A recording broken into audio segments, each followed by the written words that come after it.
Online games play करने का मन हो तो बस गूगल पे आओ, सर्च करो ऑनलाइन गेम्स और बहुत सारी ऑप्शंस आपको मिल जाएंगी ऑनलाइन गेमिंग के लिए, वेदर आप डेस्कटॉप से प्ले करें या मोबाइल से।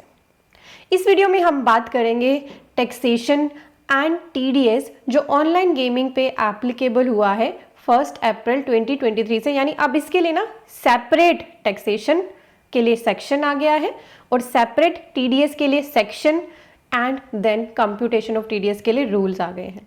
जो टीडीएस का नया सेक्शन है ऑनलाइन गेमिंग पे वो है सेक्शन 194 BA जो 1 अप्रैल 2023 से एप्लीकेबल हो चुका है। पर 22 मई 2023 को इसके लिए एक सर्कुलर इशू किया गया, साथ ही एक नोटिफिकेशन भी इशू करी गई जिसके थ्रू रूल 133 इंसर्ट करा गया। इसके अकॉर्डिंग अब आपको कैलकुलेशन करनी है नेट विनिंग अमाउंट की और फिर टीडीएस डिडक्ट करना है। अब ये सर्कुलर आया, ये नोटिफिकेशन आई, जो भी डिटेल में मैं आपके साथ डिस्कस कर रही हूँ। इसमें दिक्कत क्या हुई? इसमें दिक्कत हुई टाइम गैप की। 1 अप्रैल से कोई प्रोविजन एप्लीकेबल हुआ, वो कहता है कि टीडीएस काटना है डिडक्टर को एट द रेट 30% और नेट विनिंग किस पे काटना है? Net winning from online gaming. पर ये पता ही नहीं कि नेट विनिंग कैलकुलेट कैसे होगी, क्योंकि 1 अप्रैल तक कोई ऐसा सर्कुलर आया ही नहीं। 1 अप्रैल का टीडीएस कब जमा होना था? 7 मई 2023 को। गवर्नमेंट ने सर्कुलर कब रिलीज करा? 22 मई को। यानी कि टाइम गैप आ गया। कुछ पर्सन्स ने अप्रैल वाला टीडीएस अपने हिसाब से 7 मई को जमा करा दिया होगा। तो ये सर्कुलर आया, वेल एंड गुड। अब इसमें पूरी डिटेल दी है कि नेट विनिंग अमाउंट कैसे कैलकुलेट होगा, इसमें सर्कुलर में भी दिया है और रूल 133 भी इंसर्ट कर दिया गया है इस नोटिफिकेशन के थ्रू। तो सीबीडीटी को पता था कि ये ऑब्जेक्शन आ सकती है कि नेट विनिंग की कैलकुलेशन तो आपने हमारे साथ शेयर करी 22 मई को और टीडीएस हम अप्रैल का ऑलरेडी जमा करा चुके हैं।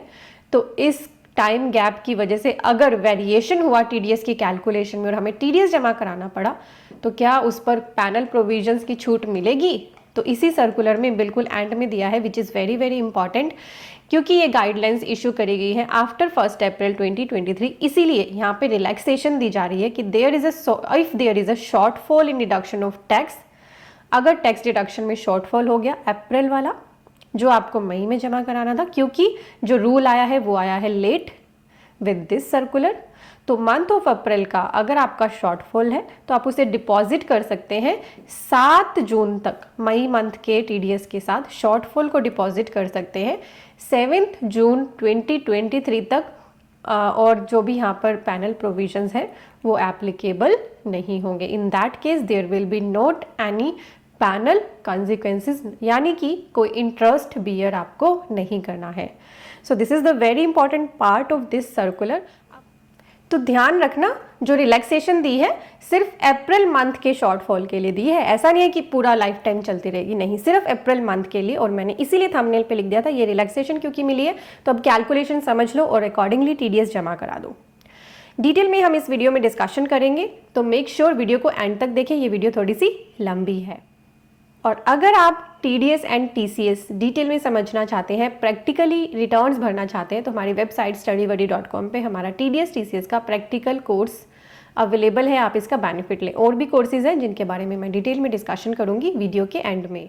जानते हैं ये सर्कुलर क्या कहता है। मैं बहुत ही ब्रीफ में बताऊंगी आपको, क्योंकि इसमें वैसे तो बहुत सारी चीज़ें लिखी हैं। डिटेल में अपना पढ़ना हो तो मैं ये अपने टेलीग्राम ग्रुप पर शेयर कर दूंगी। टेलीग्राम पर आएँ, CA गुरुजी सर्च करें, आपको हमारा टेलीग्राम चैनल मिल जाएगा। अप्रॉक्सीमेट 29,000 यूज़र्स ऑलरेडी उसके साथ जुड़े हुए हैं। वहाँ पे मैं ये सर्कुलर और नोटिफिकेशन भी शेयर कर दूंगी जो ये वीडियो है उसी के साथ।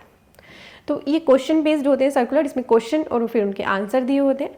तो पहले यहाँ पे क्वेश्चन आ रहा है कि ठीक है, आपने बात कर ली कि एक पर्सन जो ऑनलाइन गेमिंग का प्लेटफॉर्म प्रोवाइड करता है, जहाँ पे आके लोग ऑनलाइन गेमिंग कर सकते हैं, वो होगा डिडक्टर, यानी वो रिस्पॉन्सिबल होगा 194 BA में टैक्स डिडक्ट करने के लिए।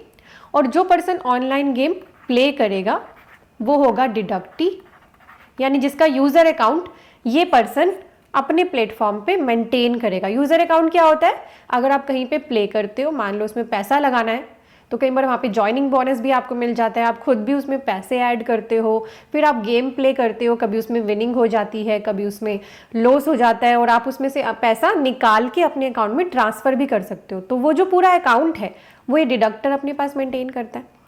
तो अब जो TDS आया है सेक्शन 194 BA का, वो कहता है कि 30% का टैक्स काटना है नेट विनिंग पे at the time of withdrawal. जब भी पर्सन पैसा विड्रॉ करे तभी आपको उसका TDS काट लेना है।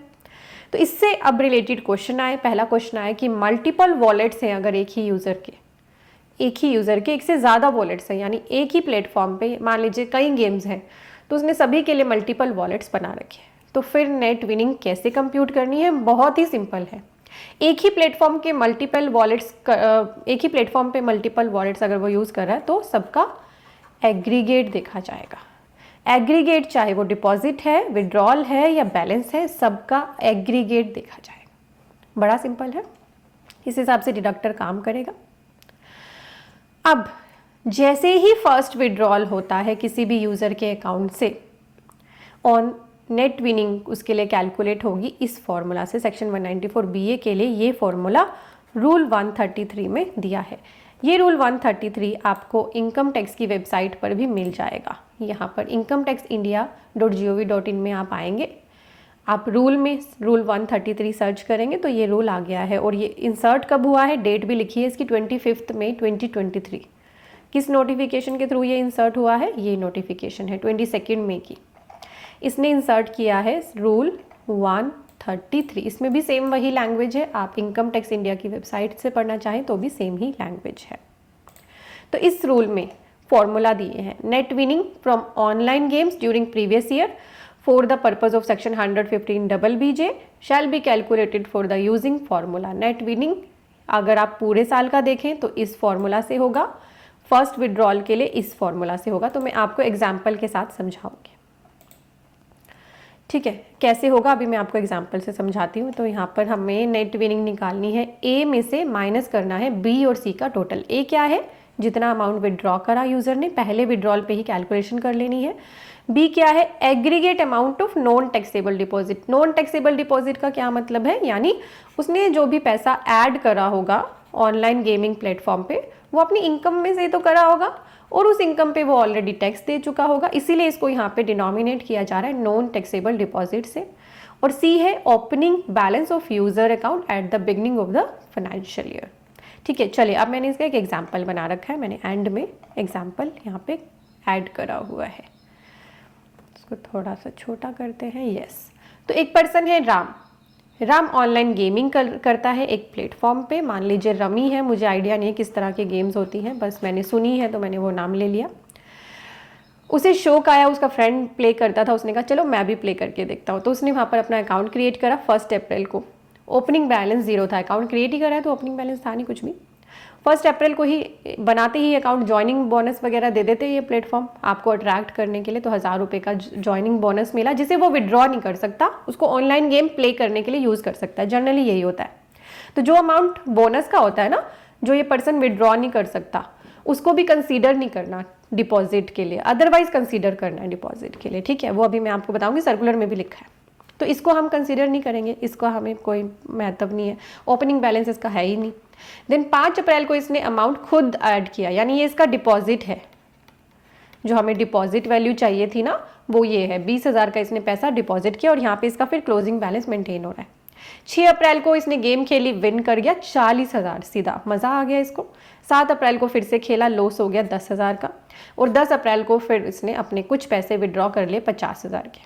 तो पहला विड्रॉल कब हो गया इसका? 10 अप्रैल को, यानी कि यहाँ पर आ गई TDS की लायबिलिटी। अब नेट विनिंग अमाउंट कैसे निकालना है? जो फॉर्मूला हमें गिवन है A - B + C। ए क्या है हमारा? विड्रॉ का अमाउंट, वो कितना है? 50,000, so this is A। B क्या है हमारा? कितना डिपॉजिट किया अपने अकाउंट में पैसा, कितना लेंगे हम? 20,000। 1000 क्यों नहीं लेंगे? क्योंकि ये नॉन विड्रॉलेबल है, तो 20,000 हमने यहाँ कंसीडर कर लिया। प्लस सी ओपनिंग बैलेंस, ओपनिंग बैलेंस इसका 0 क्योंकि इसने नया नया अकाउंट बनाया था, ओपनिंग 0 है। तो अब यहाँ पे जो फॉर्मूला से फिगर आई वो आई 30,000, इसका 30% यानी कि 9,000 पहले TDS काटा जाएगा, फिर जो इसने 50,000 विड्रॉ करा है उसमें से 9,000 का TDS काट के बैलेंस 41,000 इसे मिलेगा। ये TDS इसके पैन के अगेंस्ट रिफ्लेक्ट करा दिया जाएगा, 41,000 इसको इसके अकाउंट में ट्रांसफर करके पे कर दिया जाएगा। ये था formula given by the rule 133। वैसे भी अगर आप इसकी नेट विनिंग देखते ना तो देखिए इसने विन कितना किया 40,000, लूज कितना किया 10,000। तो हम इसका जो नेट विनिंग अमाउंट देखें वो कितना आ रहा है 30,000। तो ऐसे भी हम चेक कर सकते हैं। क्लियर हो गया? तो ये है फर्स्ट विड्रॉल के टाइम पे कैलकुलेशन। ऐसे ही पूरे फाइनेंशियल ईयर के लिए भी, हर फाइनेंशियल ईयर के एंड में भी डिडक्टर को कैलकुलेशन ये करनी है। तो उस केस में क्लोजिंग बैलेंस का भी यहां पर इंपॉर्टेंस आ जाता है। तो क्लियर हो गया आप सभी को? ये है फॉर्मूला, हमने समझ लिया। तो यहां पे लिखा है non taxable deposit in all of the user account that deductor is to be aggregated. तो ज़्यादा यूजर अकाउंट है तो सभी को ऐड कर लेना है। और अगर डिडक्टर चाहे, मल्टीपल के केस में डिडक्टर चाहे तो उसकी ऑप्शन है हर एक यूजर अकाउंट के लिए सेपरेटली भी कैलकुलेशन कर सकता है। ये डिडक्टर की अपनी मर्जी है, गवर्नमेंट ने कह दिया अपनी मर्जी से कर लो। और अगर कोई पर्सन, राम ने मान लो राम ने एक ए अकाउंट बनाया, एक बी अकाउंट बनाया, कभी पैसा इसमें डाल देता है, कभी इससे इसमें डाल देता है, तो क्या इसको भी हम विड्रॉल मानेंगे? नहीं, ये विड्रॉल नहीं माने जाएंगे। एक अकाउंट से दूसरे अकाउंट में पैसा अगर ट्रांसफर करा जा रहा है तो वो विड्रॉल या डिपॉजिट नहीं होगा। अगर यूजर बोरो कर रहा है कोई money and deposit in his user account, किसी से पैसा लेके अपने अकाउंट में डाल रहा है, तो क्या उसे टैक्सेबल डिपॉजिट मानेंगे या नॉन टैक्सेबल डिपॉजिट? तो देखिए बड़ा मजेदार आंसर है। फॉर नॉन टैक्सेबल डिपॉजिट ये नेसेसरी है कि that the amount deposited by the user is not taxable. Non taxable deposit के लिए ये जरूरी है कि उसने यूजर ने जो पैसा डाला है वो कहाँ से डाला है, ऐसे डिपॉजिट है वो जो नॉन टैक्सेबल है, क्योंकि वो उस पर ऑलरेडी टैक्स अपनी इनकम का दे चुका है या फिर उसकी इनकम चार्जेबल टू टैक्स है ही नहीं। In a case where user borrow the money and deposit in his user account it shall be consider at non taxable deposit. तो अगर किसी से उधार लेके भी पैसा डाल रहा है तो भी उसका नॉन टैक्सेबल डिपॉजिट ही वो माना जाएगा। फिर पूछा जा रहा है बोनस या रेफरल बोनस या इंसेंटिव मिल जाते हैं गेम्स को प्ले करते हुए, उनकी क्या ट्रीटमेंट है? तो वही मैंने जैसा कि आपको एग्जाम्पल में ही बता दिया, अगर वो प्लेटफॉर्म आपको उस पैसे को, उस बोनस को विड्रॉ करने की ऑप्शन दे रहा है तो फिर तो वो डिपॉजिट माना जाएगा। अगर वो नॉन विड्रॉएबल है, उनको आप विड्रॉ नहीं कर सकते, उनको आप ऑनलाइन विनिंग करते, ऑनलाइन प्ले करते हुए यूज कर सकते हो सिर्फ, तो फिर उनको डिपॉजिट कंसीडर नहीं किया जाएगा। यही सारी बात इसमें लिखी है। डिटेल में आप पढ़ना चाहें तो पढ़ लें। चलिए नेक्स्ट क्वेश्चन है, there are large number of gamers who play with very insignificant amount and withdraw also very small amount. तो फिर छोटे छोटे अमाउंट पे भी क्या टीडीएस डिडक्ट करना है? तो गवर्नमेंट ने एक लिमिट बना दिया है, यहाँ पर भी थ्रेश होल्ड दे दी है, इसमें भी सिर्फ 100 रुपीज़ की। तो 100 रुपये तक के विड्रॉल पे टीडीएस नहीं काटना, उससे ऊपर के विड्रॉल पे टीडीएस काटना। ये है एग्जैक्ट पढ़ते हैं, net winning comprised in the amount withdrawn does not exceed ₹100 in a month, तो टीडीएस नहीं काटना। अगर पूरे महीने में 100 से ज्यादा का विड्रॉ है तो टीडीएस आप डिडक्ट करोगे। अगर विनिंग काइंड में है, हमेशा ऐसा क्वेश्चन आता है टीडीएस के केस में, तो फिर डिडक्टर की रिस्पॉन्सिबिलिटी है, वो इंश्योर करेगा कि जो उसने काइंड में चीज दी है उसकी वैल्यू के अकॉर्डिंग गवर्नमेंट को टीडीएस पे करेगा, चाहे वो अपनी जेब से करे या फिर वो रिकवर कर ले डिडक्टी से, वो उसकी जिम्मेदारी है। गवर्नमेंट को टीडीएस चाहिए, चाहे काइंड में भी आपने कुछ दिया है, उसकी वैल्यू के वैल्यूएशन के हिसाब से टीडीएस डिडक्ट करना है। वैल्यूएशन कैसे होगी वो पूछा जा रहा है। अगर इंटरमीडिएट ने जो काइंड में चीज़ दी है वो परचेज करी है तो फिर तो परचेज प्राइस।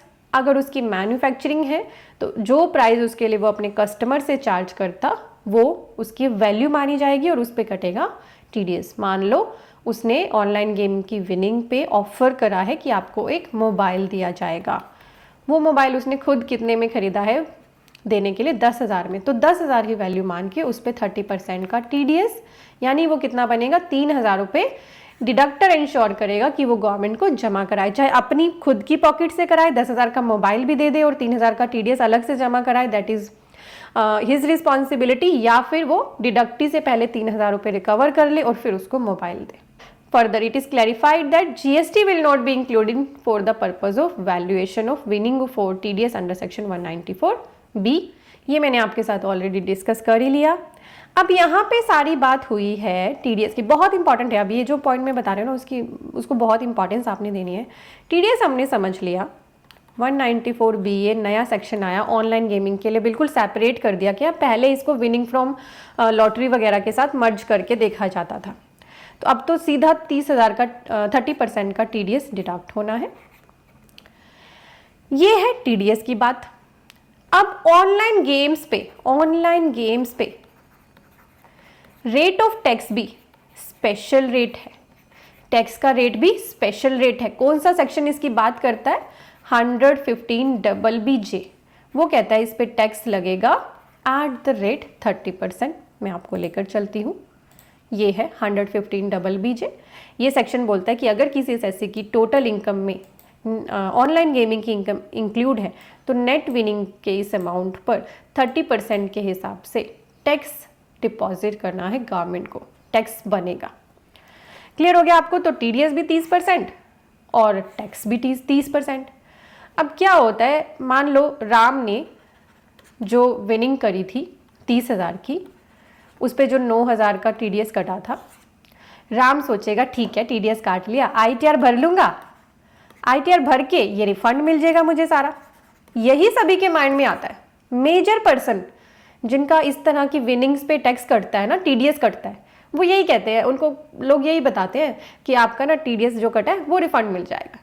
कैसे मिलेगा रिफंड? रेट ऑफ टैक्स भी 30%, TDS भी 30%। क्या इन्होंने TDS कम का काटा है? क्या इन्होंने TDS ज़्यादा का काटा है? नहीं, रिफंड मिल ही नहीं सकता, क्योंकि ऑनलाइन गेम्स पे टैक्स रेट ही 30% है। तो जो भी ऐसे पर्सन्स मेरी ये वीडियो देख रहे हैं जो ऑनलाइन गेमिंग करते हैं, प्ले करते हैं खुद, और वो सोच रहे हैं कि ये TDS हमें रिफंड मिल जाएगा, तो you are very very wrong. हमारे पास बहुत सारे ऐसे क्लाइंट्स आते हैं जो इस तरह के क्वेश्चन करते हैं कि हमारा ऑनलाइन गेमिंग पे TDS कट गया, हमें रिफंड दिला दो। कैसे मिल सकता है रिफंड? पॉसिबल ही नहीं है, पॉसिबिलिटी ही ज़ीरो है। ठीक है, आप खुद कंसल्टेंट हैं तो आपने भी अपने ऐसे क्लाइंट्स को इस चीज़ के बारे में अवेयर करना है। तो दो चीज़ें देखनी है, ऑनलाइन गेमिंग पे टैक्स रेट भी स्पेशल है और TDS का सेक्शन भी अब नया आ गया 194BA, और TDS कटेगा नेट विनिंग पे। That is very good move कि नेट विनिंग पे TDS काटा जा रहा है। सिर्फ विनिंग अमाउंट को कंसीडर किया जाता, लॉस को कंसीडर ही नहीं किया जाता, तो that will be a huge loss for the online gamer. अब आप पूछोगे TDS कैसे जमा होगा? अगर हमें 194BA या किसी सेक्शन का TDS जमा करना है तो वो कैसे होगा? आजकल जो आपका टैक्स की पेमेंट है, TDS की पेमेंट टैन बेस्ड लॉगिन के बाद ई-पे टैक्स ऑप्शन में जाकर होने लगी है। कैसे आपको TDS पे करना है? अब इस पोर्टल पे आके, NSDL पे नहीं होता, अब यहाँ पे होता है TDS। वो वीडियो मैंने आई बटन पे भी डाल दी है और डिस्क्रिप्शन में भी दे दी है। और TDS के कोर्स में आप ज़रूर एनरोल करें अगर आपको TDS का काम थोड़ा सा भी पसंद है या फिर आपको करना पड़ता है, तो इस कोर्स का बेनिफिट लीजिए, ये आपको प्रो लेवल की नॉलेज देगा। इसके अलावा हमारी वेबसाइट पर नया लॉन्च हुआ है कोर्स कंपनी इनकॉर्पोरेशन। अभी 7 जून तक इस पर डिस्काउंट चल रहा है, इसके बाद इसका प्राइस इंक्रीज हो जाएगा। अकाउंटिंग में आपको करियर बनाना है, प्रो अकाउंटेंट बनना है और अकाउंटेंट से थोड़ा हटके, तो हमारे इस कोर्स का बेनिफिट लेना। TDS ऑन प्रॉपर्टी अगर आपको सीखना है, अलग से कोर्स अवेलेबल है। कुछ GST के कोर्स है, रिकन्सिलेशन के कोर्स अलग कर रखे हैं, 990 का अलग, GST का course automation of balance sheet के साथ, MSME registration, income tax course automation के साथ। फिर हमारा कॉम्बो है, मेगा कॉम्बो है, इसमें काफ़ी सारे कोर्स हैं, GST, income tax, ITR, TDS, automation of balance sheet. और GST, income tax, ITR and TDS other than automation आप ये ले सकते हैं। सिर्फ GST सीखना है तो ये कोर्स है, income tax, ITR and TDS सीखना है तो ये कोर्स अवेलेबल है। और बहुत सारी आप बैलेंस शीट्स बनाते हो ना, बैलेंस शीट में बनाने में तो आप प्रो हो, बट टाइम बहुत कंज्यूम करते हो बैलेंस शीट की ड्राफ्टिंग में, तो ऑटोमेट करना इसको सीखो। अपना ही नहीं, अपने स्टाफ का भी आप टाइम सेव करोगे, उनका भी टाइम लगा के रखते होंगे ओपनिंग से क्लोजिंग मिलाने के लिए। ऑटोमेशन सिखाया है, जिससे क्या होगा, चाहे आपका क्लाइंट डेली आपके पास आए, 5 ही मिनट में आप उसे बैलेंस शीट बना के दे दोगे। यस, ऑटोमेशन से सब कुछ पॉसिबल है। तो हमारे कोर्सेज के लिए ब्राउज़र पे टाइप करें studybuddy.com, यहाँ आके लॉगिन सेक्शन में रजिस्टर करने के बाद कोर्स, जो भी कोर्स आप बाय करना चाहते हैं उसे चूज़ करके पेमेंट कर दे। पेमेंट करने के बाद यहाँ लॉगिन करने पर डैशबोर्ड में आपके कोर्सेज एक्टिव हो जाते हैं। Thank you so much for watching.